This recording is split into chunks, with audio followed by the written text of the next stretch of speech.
Claire, I was messing around with my art in the house last night, and just the few slides that I saw leading into this, I was like, okay, statement or gallery? What am I going for here? So I ended up adding on a little to those slides. I put an example that Lauren and I worked on together last summer that she basically drew out, and I dropped some artwork in so people can awesome. A little bit more. So I credited her though, so hopefully she doesn't. You see the caterpillar atheist?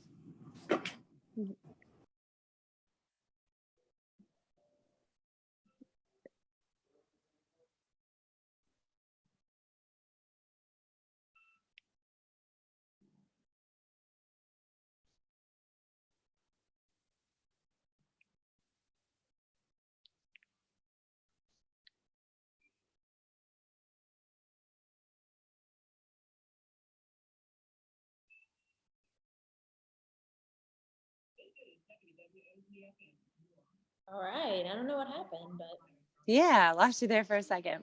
I think we're good now. All right, let's see. Claire, I didn't know if you did it on purpose, but your slideshow did come off on my computer.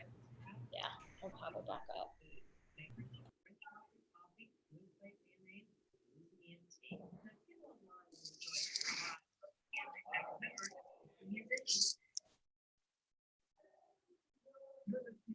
Okay, back up?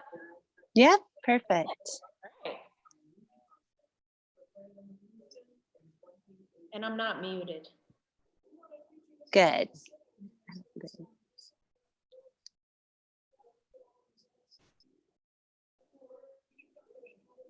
Ashley, if you'll just give us a thumbs up that everybody is in.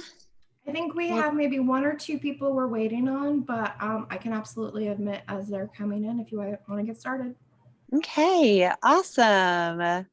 Well, I can't believe it, but we're already on our 4th of our YLC Young Professional at Home Design Series. It's been an interesting time warp we're all in, but I am so excited that this week we are featuring Claire Thriftley of Claire Elizabeth Gallery.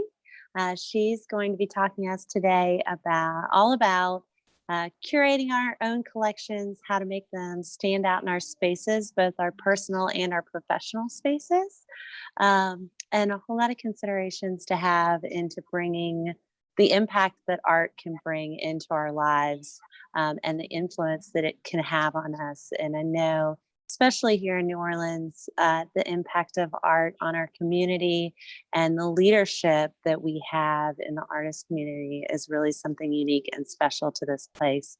And Claire is a big part of that. So I'm really excited that she agreed to be here with us and is going to give us a few of her tips and tricks that we can all start working on this weekend. So thank you, Claire. Wonderful. Well, first of all, thank you, Caroline. Thank you for asking me to participate. And thank you to YLC for hosting this series. I think this is a great idea. So many of us are at home right now. And as Caroline said, you know, our environment plays a huge role on how we work, how we live, just the environment and emotions that we create. So with that being said, I geared my talk today towards young professionals like YLC, how to start an art collection, a little bit of tips and tricks, and if anyone wants to stop me to ask a question, please feel free. I want to keep this kind of as informal as possible. So with that being said, I'm going to go ahead and begin. So my first advice when starting an art collection is just to look and see what you have. I know a lot of people will inherit things from their family members. Maybe they took art classes in college or in high school and they have things that they're really proud of.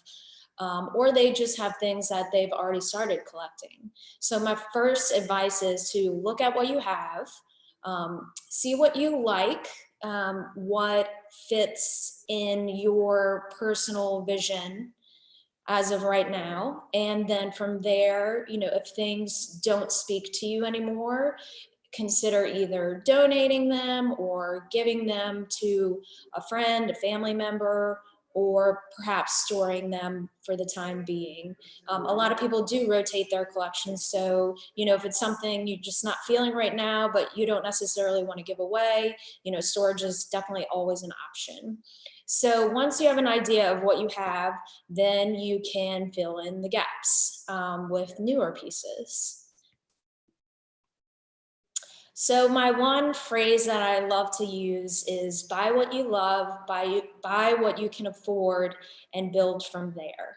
I think this is a really great advice, especially for young people.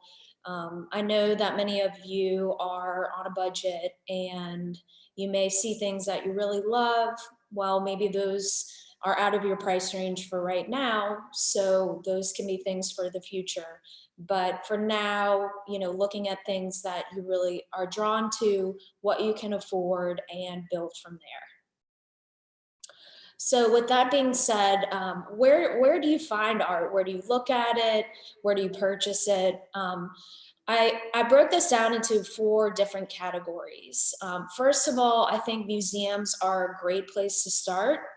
Not that you can purchase from a museum, but attending a museum, openings, seeing exhibitions really allows you to build an understanding of what work you're drawn to.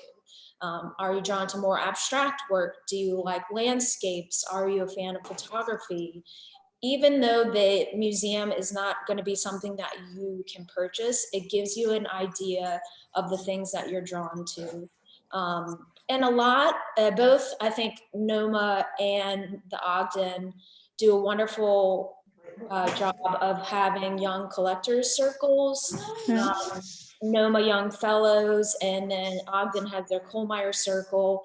And that also is a great way to see exhibitions, meet curators, meet artists, go to artist studios, see private collections. So if that's something that you're interested in, I think those are a great way to kind of be exposed to the arts and to think about collecting and supporting local artists and galleries. So with that said, my next kind of phase is, you know, I know a lot of people here go to art markets.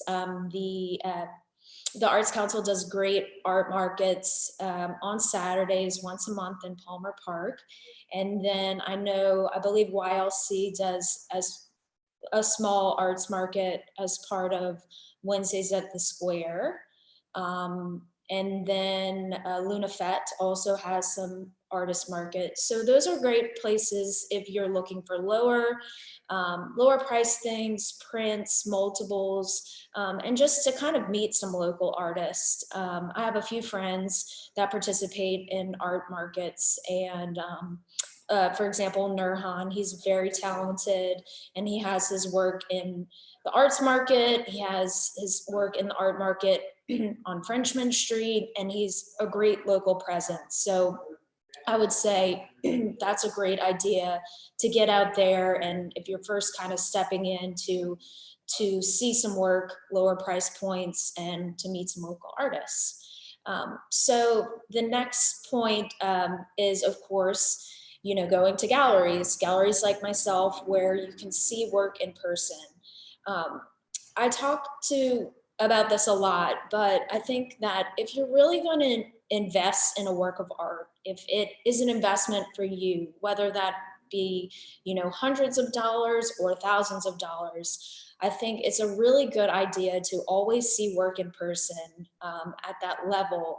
The reason being is, as amazing as photography is, and obviously we're more so than ever in a very virtual age where, you know, you can discover work online. Some artists have shops, but if it is an investment for you, I would definitely recommend seeing the work in person. There's just the way that pigment is on a canvas or colors react to light that you just cannot see online. So if that is a case, I would definitely recommend seeing the work in person, whether that's as I said, a gallery, or, you know, if for example, an artist has work in an exhibition at a museum. It's a great way to familiarize yourself with their work. And then the last thing, obviously, I just briefly touched upon it, but online, you can definitely discover young artists, whether that's through their website or through their Instagram. They may have options for lower price pieces, small works or prints that you might consider. But again, to my point that I would definitely stress is if it is an investment for you, beyond a small work, that I would definitely recommend seeing the work in person. So this kind of is where I explain that if a work of art, is an investment piece for you, always make an effort to see it in person before purchasing. I really can't stress that enough, because it allows you to build your own visual language and to see what you like, and in person what you react to. It's the same as if you're really investing in a piece of clothing and it's hundreds of dollars. It may not look the same on you or with your coloring, your hair color, as it does on the model. And that's something that you wouldn't know unless you saw it in person. So the next slide is a little bit, this is Mary Singleton. She is a local artist. She lives and works in Mid-City, and she's unbelievably talented. A lot of my younger collectors are drawn to Mary's work.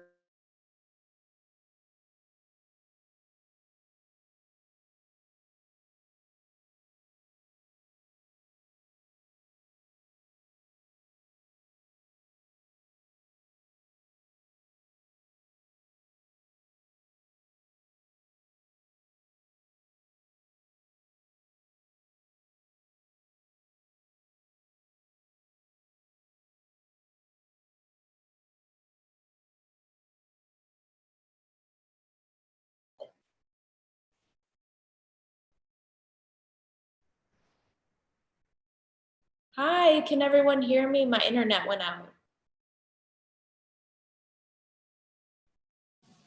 Yep, we've got you now. Okay. Welcome back. Yay! Okay, sorry about that, guys. My gallery is in an 18th century building, so I do occasionally have problems with my internet, so I apologize for that. So what I was saying is, so with collecting, there's often what I call a hierarchy of collecting, where you start your art collection with small things, inexpensive things like prints, and you work your way up to originals. Prints are a great way to familiarize yourself with an artist and to build a relationship with them, and to have things in your home that you can frame really nicely, and bring color and joy to your home, but are fairly inexpensive. And again, many young artists will have prints, limited edition prints of their work.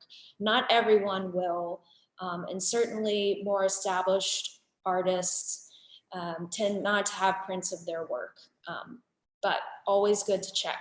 So from there, many people will move from collecting prints, multiples, to collecting works on paper, drawings, mixed media on paper, and then also photography.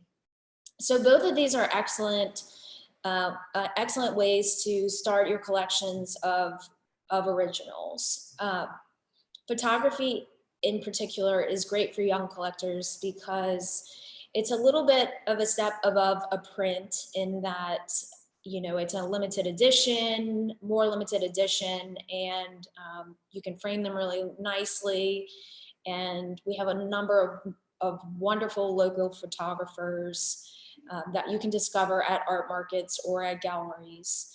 Now, works on paper are one of my favorite things. I love to call them artist fingerprints. So a lot of works on paper, like drawings, are preliminary studies that an artist makes before making a larger work. So you can see a lot of their process in works on paper and drawings. They tend to be a little more poignant. you can see more of their individual brushstrokes. If they're drawings, you can see their pencil marks, which are just kind of really special pieces. And again, if you add a really nice frame, you can make the work feel a little bit more substantial. And so those are great options for young collectors. And then the last piece, and I would say it, is what people kind of aim towards in the later part of their collecting, are to have larger originals. So this means, paintings, mixed media on panel, sculptures and whatnot. And there's, again, so many places that you can discover originals, whether it be galleries, going to museums to just familiarize yourself. Art markets sometimes will have originals. They tend to have more prints, but I would say that definitely certain artists will have some originals available. So that can be a good place too. And yeah, the last point I would say is that although this is kind of how people build up their collection, there's no rules that you can't mix prints with works on paper, with photography, with originals. Certainly on a gallery wall, which I will show you some later, you can mix all the mediums. So with that being said, before I kind of show you some different walls and ways to curate, I just wanted to talk a little bit about framing. So a framing can really, really present a work in a way that makes it look professional and clean and very organized in your home, so to speak. So I do have one rule, which is I like to tell my clients that you should always let the art speak first. A frame is a frame, and some frames are beautiful. Certainly in the 19th and 18th century, hand-carved, hand-gilded frames, they're exquisite. And sometimes, if I'm to be honest, they're more beautiful than the portrait that is in the frame. So that is definitely true. But I think with most contemporary art, you want to frame to the art and let the art speak first. So with that said, when you're looking for framing, where should you go? Well, there are a number of local frame shops and framers. Some galleries also have a framing component to their gallery, like Lemieux Gallery on Julia Street and Arthur Roger have the gallery, and they have their own, framing shop attached to it. So those are definitely options. Personally, I go to a framer uptown who I've worked with for a number of years. It's Altman's Framing on Baron Street. And I've just really enjoyed working with him, with Jeff. Sometimes when I'm on the fence, a framer can really help you pick out something that not only complements the work, but also fits in your price point. They can give you advice. If, say it's photography, they can ask you questions about the lighting and what type of glass protection that you need to use in your home. So I would say local framers are an amazing resource, and we are very blessed in New Orleans to have so many of them.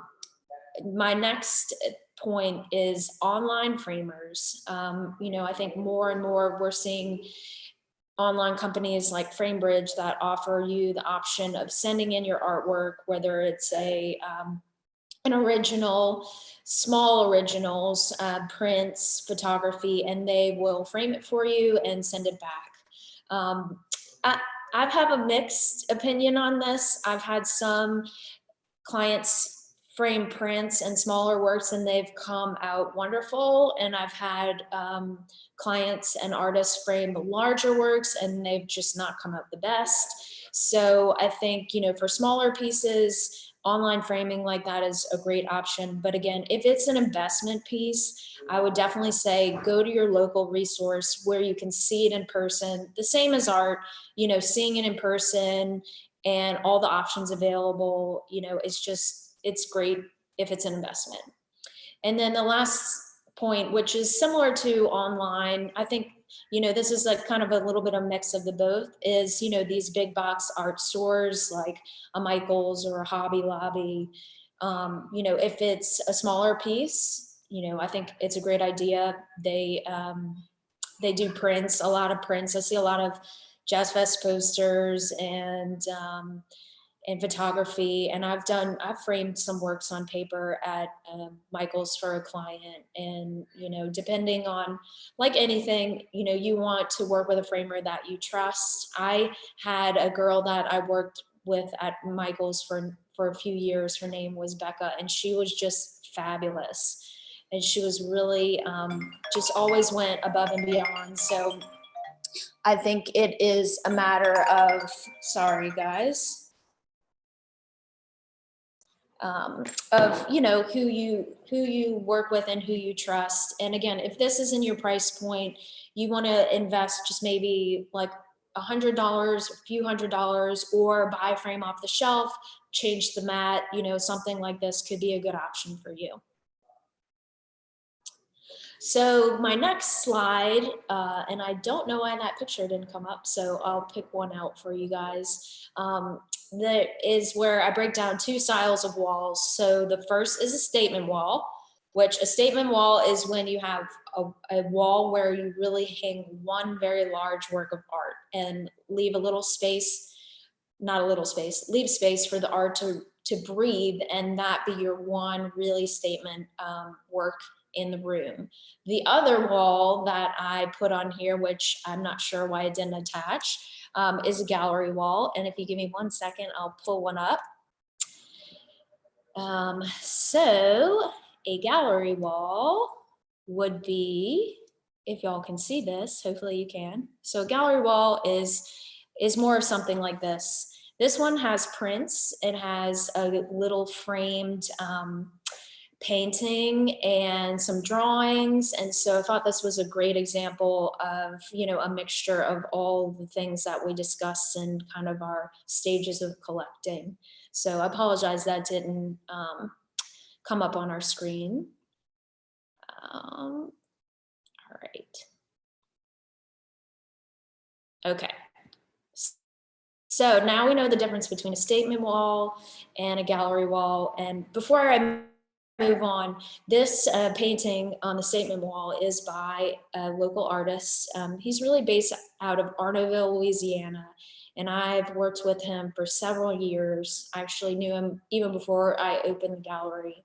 And this particular photograph is from an interior designer.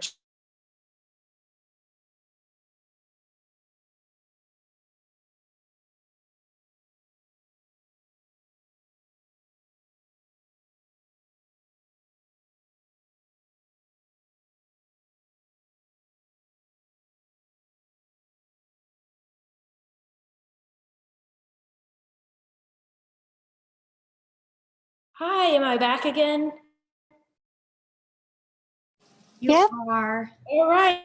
I am so sorry, guys. I have not had this many problems with my internet, but you know, in the COVID-19 world, I'm learning that you just got to go with it. Like you got to be nimble.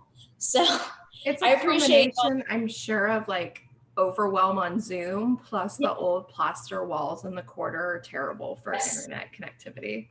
Yes, absolutely. So thank you for being patient with me. So I'll pop it back up. Can one of y'all tell me where I left off? I was just talking about the wall with the Sean Smith, that in the Sean Smith designed home. Yes. Okay, perfect. So I also think that Macs are not always the best for Zoom. Okay, let me see. Now I have to share my screen. Okay.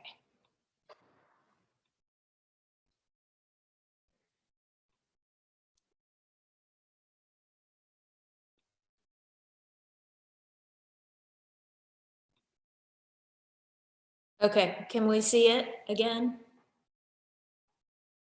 We can. All right, thank you. Okay, so now that we know the difference between the two, I'm going to share a few little tricks of the trade. So the first one is probably my favorite. I can't even tell you, probably like I should be sponsored by the company, by 3M, because I recommend Blue Painter's Tape to my clients literally all the time. It's one of my favorite things to use. So with that being said, I am blessed being in the French Quarter. I have clients literally all over the United States. This particular client was in Minnesota, and she came by the gallery, really loved this painting. And so I said, okay, well, I have a task for you. I need you to go home and sketch the painting size in Blue Painter's Tape so that you can step away and see how it's going to fit in the space. Does it feel too large? Does it feel too small? So she did a really good job. The only thing you will notice is that she sketched it vertically, and I had meant for her to sketch it horizontally, but that's okay. I mean, the scale was not much different. That she did get a good idea. So this is something easy that you can do in your home, whether it is for a small work or a large piece like this, is to go to the hardware store and get a roll of Blue Painter's Tape. And if you have something that you're considering and you have an idea of where you would like to put it in your home, to just go ahead and sketch it out and see, you know, how it feels in the space and whether the sizing is correct or not. So that is for a statement piece. I use the example here. The next is for gallery walls. The same concept. On the left-hand side of the screen is an example where you take basically paper, and this is butcher's paper, and you cut, you know, a square to correspond to every different piece of artwork, every frame, and then you can kind of curate your walls and look at the spacing that way. That is an easy way to do it. You know, it's definitely something that you can do at home by yourself or with your partner, your loved one, your roommate, and it does give you a nice visual. Now, the example on the right, I have to give it a little shout out. This was actually mocked up by Lauren Fran, who did the first webinar. Lauren had a client and she came to me and said, okay, we have this idea of doing a gallery wall where we would like to mix like family photographs and pieces of artwork, you know, works on paper and paintings. And then I went in and took the space that Lauren had shown me, and I added in a pair of paintings by two artists that I represent. One is Mary Singleton and one is George Marks, who was on the slide 2 slides ago. And so we commissioned those artists to paint, you know, pieces to fit those spaces. Personally, you know, I do more of the second example. I will also use a computer program called Photoshop, where I just, you know, measure out a wall to scale. If someone has a piece of furniture, like the piece of furniture that Lauren drew, I will actually drop the photograph in there and then visually take every piece and mock it up to scale. I find that unbelievably helpful. The other reason that it's helpful to do this is because the last thing that you want to do is to look at your wall and say, okay, I'm gonna make this gallery wall and have this idea. And then all of a sudden you start drilling into the wall or, you know, hammering nails, and it's just not right. The more organized you are beforehand, the less damage that you'll do to your walls. So something like this with the paper or doing it in a computer program is a really great idea. And some companies even kind of have like templates that you can use. So you can just Google that. But like I said, I think both of these are great ideas. So with that being said, when I spoke with Caroline, you know, we talked about how, you know, right now we are all spending so much time at our home and how important, you know, artwork can be with your, not only your home life, but also your work environment.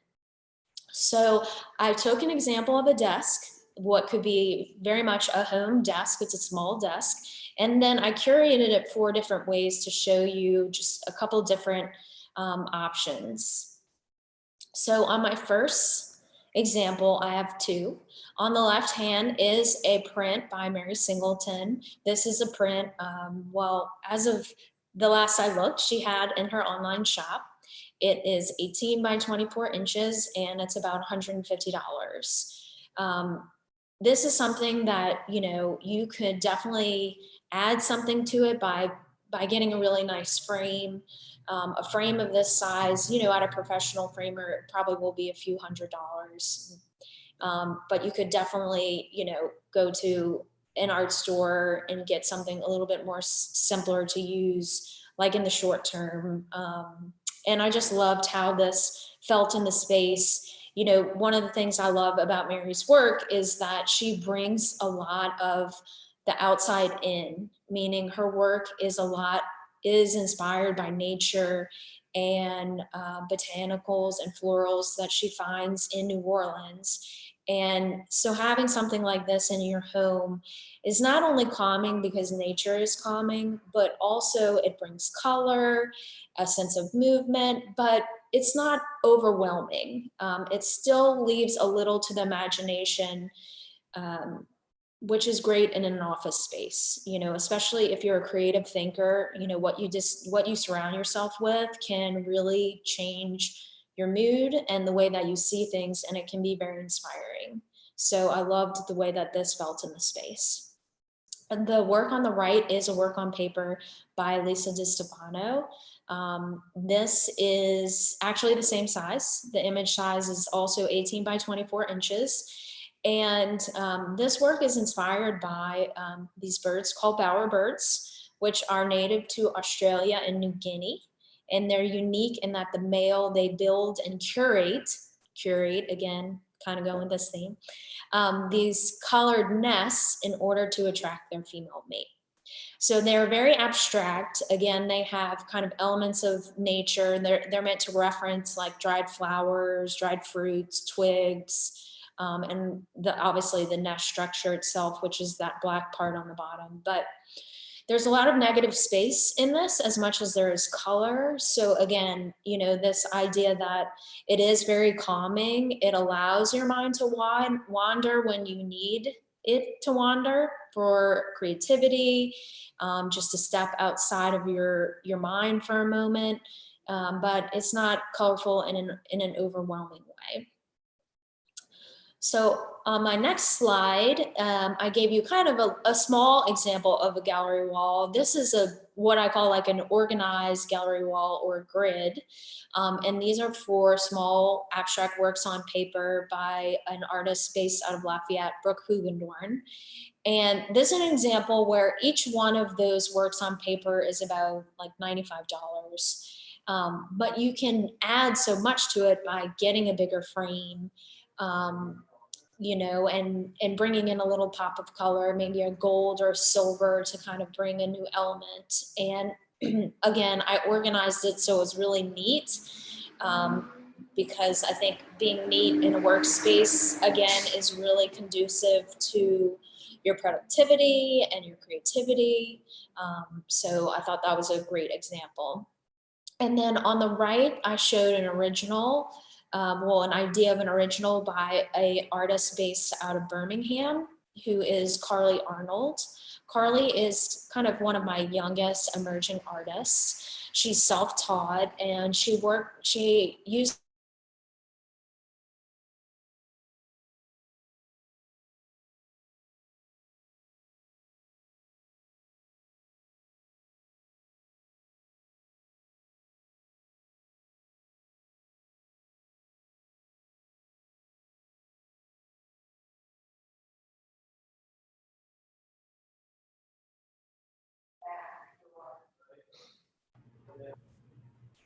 Do I have you guys again? You sure do, Claire. Okay, I'm so sorry. I have not had this. I've not had this happen to me, but again, I don't Zoom here in the gallery a lot, so I appreciate y'all being patient with me. Let me just pull up my screen again.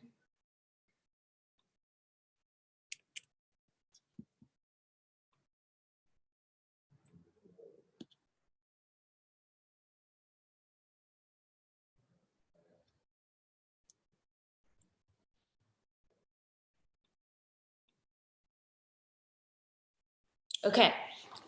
So the original by Carly Arnold, again, I hung a trio of these on a long wall in an office. And again, it's color, it's movement, it's not have a lot of figural aspects in it. So it, again, can allow kind of your mind to wander in places that it needs to. And the color just, I thought, was really nice in the space. It's a little bit more dramatic than the others, but so a few notes on hanging artwork in an office or your home office, corporate office. So I kind of touched upon this a lot in the previous slides, but I usually advise people to choose your emotions wisely. So the things that you have hung in your office have a really big impact on the emotions you have. What you're interacting with visually can stimulate your mind and make you feel a certain way. So I think, choosing those emotions wisely is a good thing. I wouldn't really, advise if it's an office space where you're dealing with, you're a problem solver and, there's a lot of energy and you're making decisions and, it's a fast-paced environment, having something that, feels, brings up negative emotions to you. So that's just kind of a psychological thing. This is not really an art rule. I mean, this is just kind of a rule that I have for myself when I am bringing artwork to an environment like an office space. I really like to think about what the person's role is and what are things that can contribute to their well-being mentally and just the way in which they do their job. So and then lastly, art should be a reflection of you. You want the things that you hang in your physical space to be things that you connect to. So if you connect to colors because they remind you of childhood experiences, or you connect to nature because you love to be outside, those are all things that are great to take in mind when you're hanging artwork in your environment. So I'll tell you a little bit about each piece. So the left is by Mary Singleton. This is a large piece. And the title is Head in the Clouds, which I just thought I really loved for this scope of this presentation. The middle one is Lime Wire, Marie Laveau, and it's by a local artist, Rainy Housey Voorhees. And I just kind of thought it was fun. And, people will often connect to portraits of historical figures that remind them of themselves. So, I just put that in there. People obviously will put portraits in an office space too. I did speak briefly with Caroline about this, but if you hang artwork behind your computer, I would not really recommend hanging a portrait. The only reason being is that you're going to stare at your computer and then it can kind of be like you're staring at another person. And so to me personally, if it's a screen, a laptop, or if it's a television, I usually recommend to my clients to hang something just more abstract in those spaces, because when you're looking at a computer screen or television, you are seeing action, you're seeing people, and your eyes may go to each side if you're trying to look at a portrait of a person and a person on the television. The same with your computer screen, if it's something that just can distract you, that's definitely something to think about. And then the piece on the end is by Emery Gluck. She is an emerging artist. She graduated from Tulane, and her work references memory a lot and shared life experience. And, I just love kind of the calmness, but the energy that her work can bring to a space. And I'm currently working on a corporate art project, and Emery is one of the artists that we selected, just because she has this great energy, and it's great to support emerging artists like Emery that are just starting out in their career. So with that said, I just listed a few of the artists that are included in the photographs that I use, as well as the designers and photographers whose images that I use. I'm very big on crediting people for the work that they do, especially in a creative field that we're in. And you can have a wonderful work of art or be an amazing interior designer. And I think that we all are in this collective community. And so we need to acknowledge when, you go to a home. For me, when I go to a home to hang artwork and the interior designer has done an amazing job. They've effectively created a beautiful canvas for me as a gallerist, a curator, to go and enhance that environment. So I really appreciate the work that they do, as well as photographers. You can hang a great collection, but if you don't photograph it right, it just doesn't show the same. So I've been lucky to work with some really great photographers, and so yeah. So now I'm going to open it up in if you guys have any questions. I am on my laptop. I have examples if you have any particular, question that you want to ask.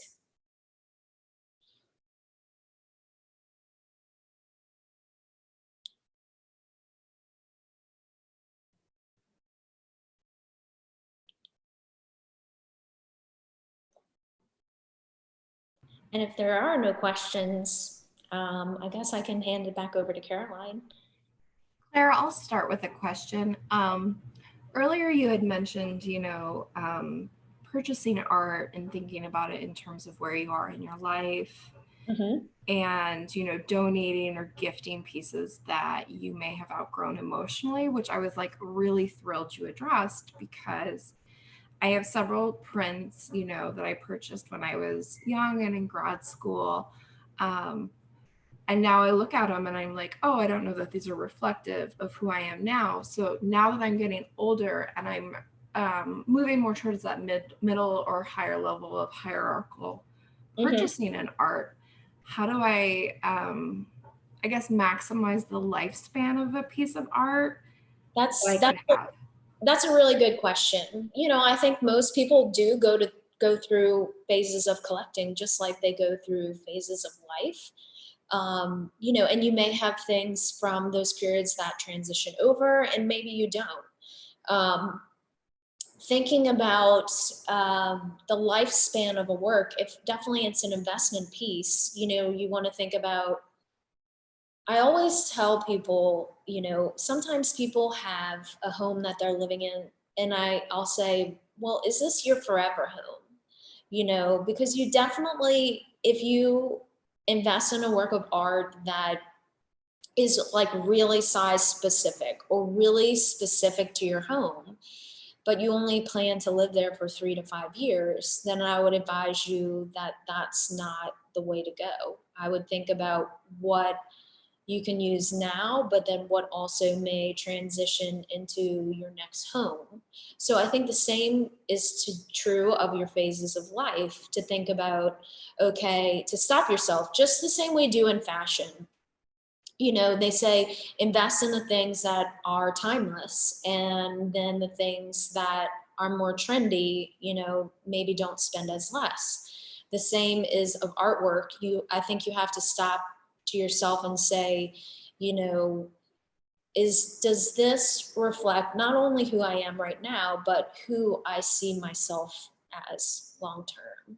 And I think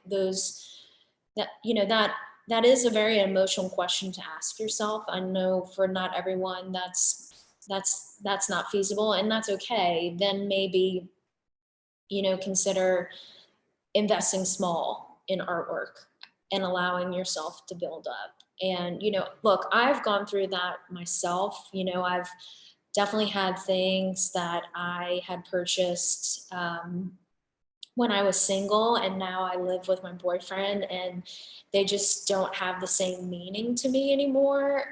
So usually I kind of set them aside and say, okay, well, is this just a temporary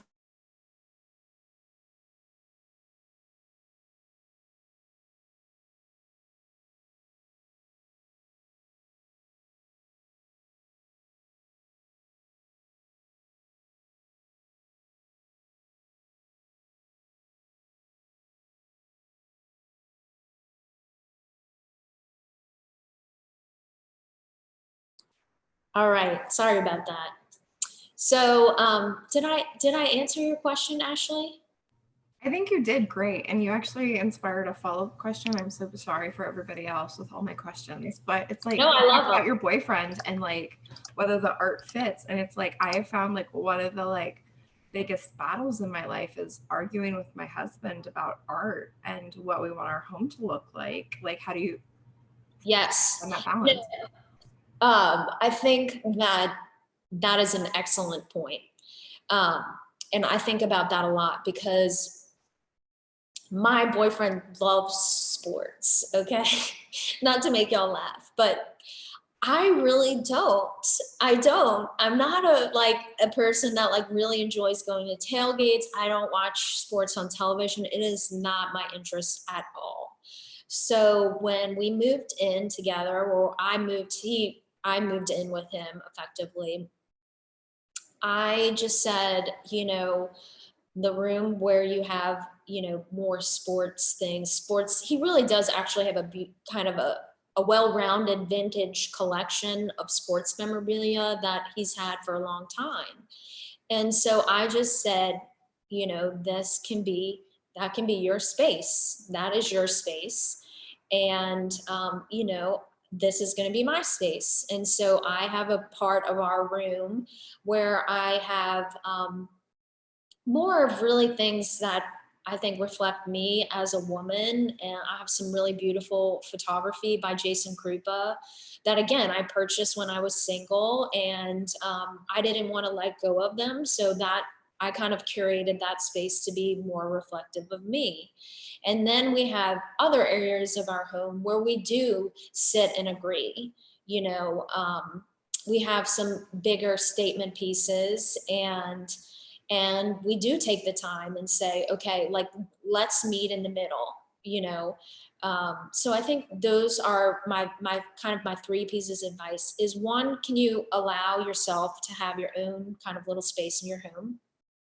And then give each other that space. And then also, where are the spaces that are shared, where are going to be a reflection of you as a couple, and you won't always agree on everything, and that's okay. And that's where the relationship part of it comes in to talking things out. And so yeah, that's a good question, because I definitely do have like partners or spouses that come in here, and one has a really strong opinion about one piece, and then the other will really not like it. And so I try to find where they can meet in the middle. Or I say, well, is there a space in your home that is just yours? Then maybe we think about something for that space, and we pick something else for your shared space. So that's a really great question, Ashley. Claire, I know sometimes it can be intimidating to walk into an art gallery, whether it's for the first time or you're really thinking about buying something. What are some good, just initial questions that somebody can ask to get comfortable with the shop owner or somebody there? Yeah, well, that's a great question.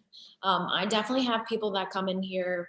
Actually, I would say a good portion of my clients, when they purchase artwork from me, is the first time they've ever really purchased a work of art, like a real investment piece. And so there is a process. It is much, different than someone that's like a seasoned collector.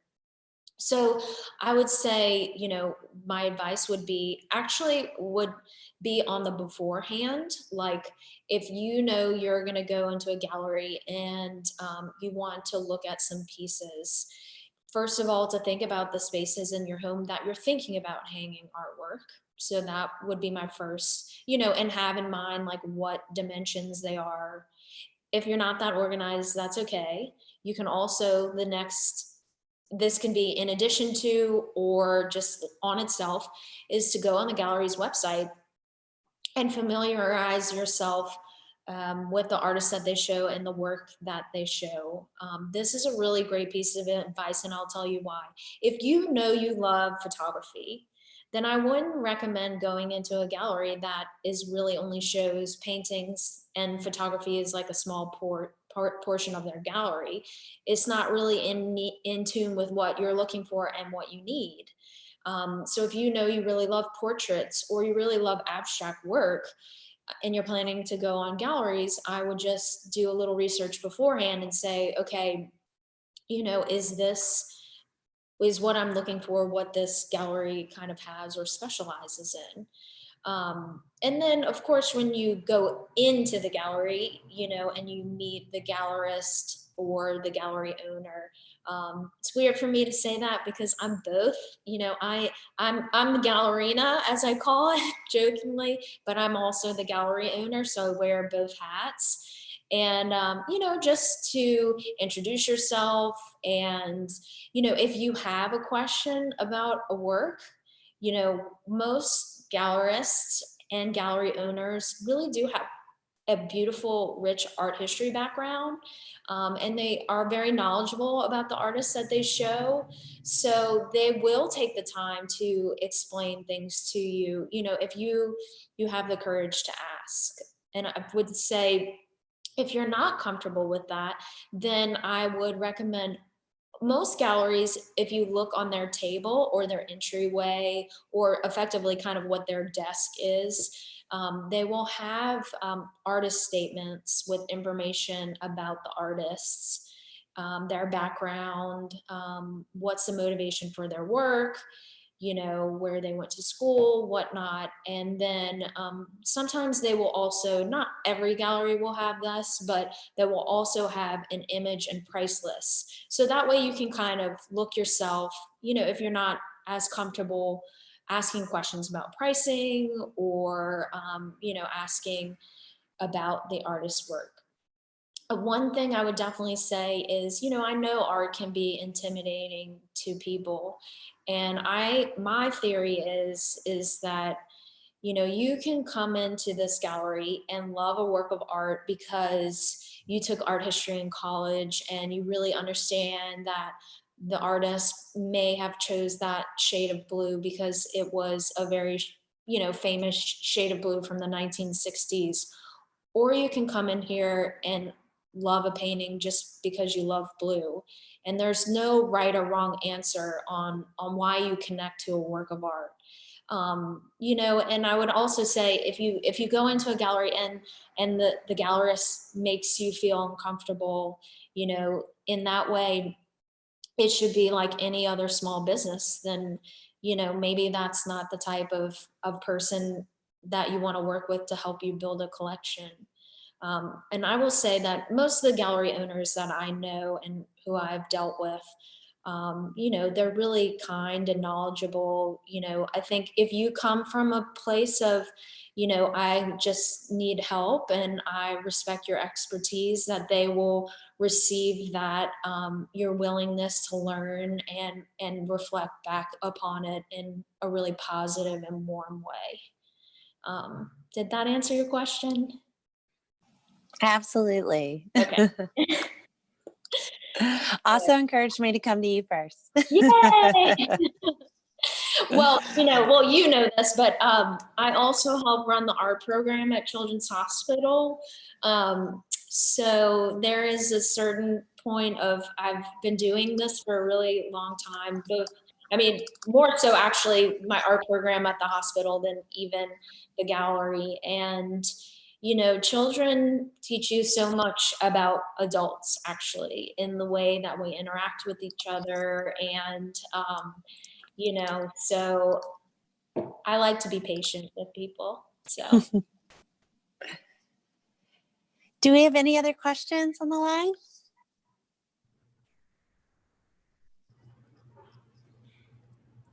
Well, with that, Claire, I just want to thank you again. This has been incredibly informative and especially inspiring. And I look forward to seeing you again and getting into your gallery when we're all able to do that. yes, you all are invited when I can have when I can have people, and then when I can have more than, 5 or 10 people.